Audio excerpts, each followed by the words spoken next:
Hi there, this is Just Nigeria. Coming up on the program, a geopolitical zone under threat. We look at insecurity in South East Nigeria and prefer solutions. Also, a beacon of hope. Lagos company creates Wi-Fi-enabled cooling box for transporting COVID-19 vaccines. Plus, I'm Bernard Homalo. I'm a physician. Check me out. Award-winning Nigerian-born physician rocked America's Football League with a scientific discovery.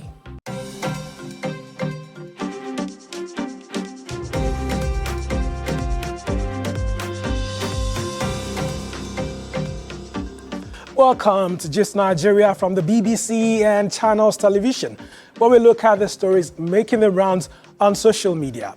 I am Wale Fakile. Straight on to our top story.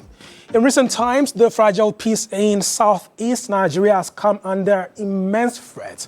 The geopolitical zone has been battered by activities of gunmen who go about attacking law enforcement agents and installations.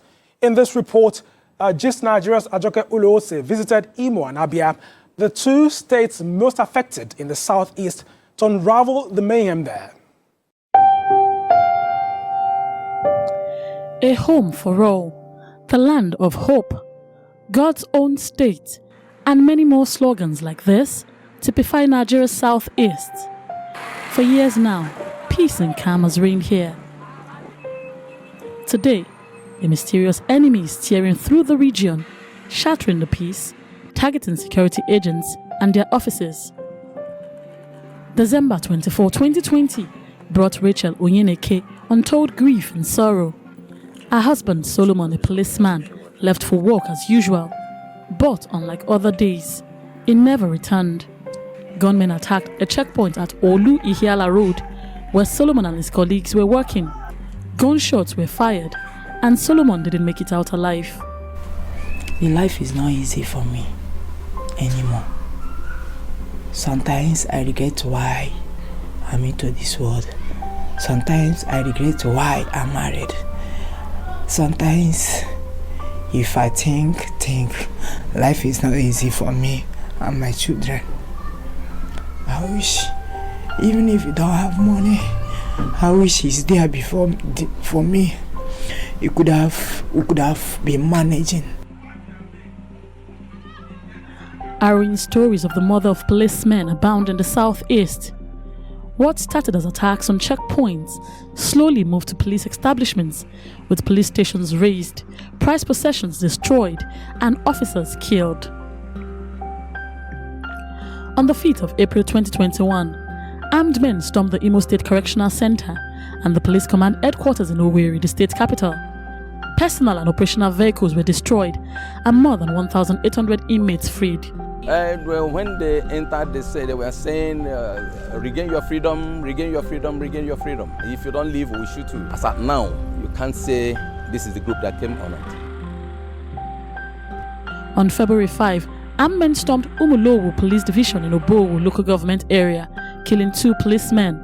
20 days later, the Abombise Divisional Police Headquarters was burnt. This was followed by another attack on a police station in Ihite Uboma local government area. The extent of the arson and vandalism recorded here at the Imo State Police Command Headquarters is only a reflection of the insecurity plaguing the eastern part of the country. But this is not peculiar to Imo State. This problem persists in many states in Nigeria's southeast. Imo's neighbor, Abia State, has had its fair share of attacks and has recorded the highest number of deaths of police officers in the region. On the 1st of February, the Omoba police station in Isialangwa South Council area was attacked. A policeman was killed. Fast forward to February 23, when 2 police officers died after an attack on Abayi Divisional Police Headquarters in Aba. The attacks continued in March. On the 22nd, gunmen killed 3 police officers in Abriba in Ohafia local government area. Now, Imo and Abia are not the only states that have witnessed these attacks in the southeast. Anambra and Ebonyi states have also had an almost equitable share. But the question remains, who are those gunmen and why are they attacking security agents and their facilities? the identity of gunmen ambushing security operatives in Nigeria's southeast remains shrouded in secrecy. Accusations and counter-accusations have filled the media space in the last couple of months. The Imo State government is pointing accusing fingers at disgruntled politicians. What is important here for take home is for Nigerians to know of the plot by a group of aggrieved politicians to destabilize the government of APC. I have done some thorough investigation and I have a credible lead as to those who are sponsoring these activities of this hoodlum. But I can tell you we are working hard to ensure that the sponsors of this dastardly act must be brought to book. Anytime a leader says, look, it's not me, politicians have done this or that, done that, means that he himself is not in charge. Because if he's in charge, no matter the politician, he should be able to address the issue. So these are smart ways of escaping from responsibilities. And he presents a leader in such a manner as if he's visionless, clueless, he doesn't know the solution to the problem. The modus operandi of the attackers is viewed as slightly different from the bandits and terrorists Nigeria knows too well. Civilians are left to go scot-free, while security agents are never spared. So, why have officers of the law become prime targets? If you deny people their rights, they have a way of reacting. You can't create an action and predict reaction.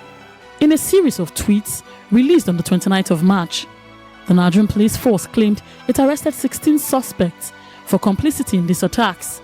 2 of them are alleged to be masterminds of the attack that left Rachel's husband and another officer dead. The force claims the suspect had links to the indigenous people of Biafra, IPOB, and its Eastern Security Network, allegations the group has continued to deny. Despite a proscription order by the federal government labeling it a terror organization, IPOB's lawyer, Aloy Ejimako, tells me the group has never been violent. The conclusions that IPOB is contriving these attacks or carrying them out, I think that is very unfortunate and is unacceptable. It shouldn't happen. I think someone appears to be setting IPOB up for the fall. The traditional institution here has strong links with the people. Still, identifying the attackers has proven difficult, but causes of the mayhem have been established. The problem we have was not caused by locals. It's from the people in power who know what is right, but have refused to do it. While the true identity of the perpetrators of these attacks against men of the Nigerian police remains unclear, identifying the problems and probable solutions has become expedient.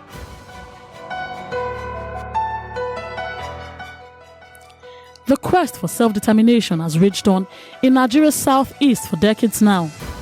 Since the advent of the Buhari administration, calls for a referendum have intensified. But what is the southeast being restive about?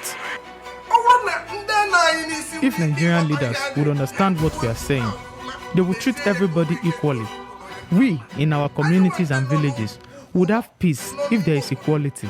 The inequality is the cause of the agitations. Accusations of nepotism, inequity and a lack of adherence to principle of federal character has continued to trail the Buhari-led government.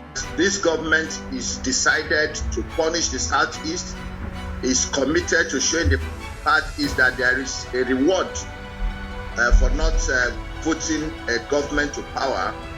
If we ever needed a classical demonstration, a textbook demonstration of bias, of marginalization, this is it. The federal government has largely breached what is already set out in the Constitution in how the different parts of the country should be treated. It is sad for the country that the opposition is exploiting some of these things. Quite unfortunate, but I want to assure that the president remains focused in preserving the security and the unity of this country. But can the quest for self-determination be linked to these attacks? The problem we have in Borno,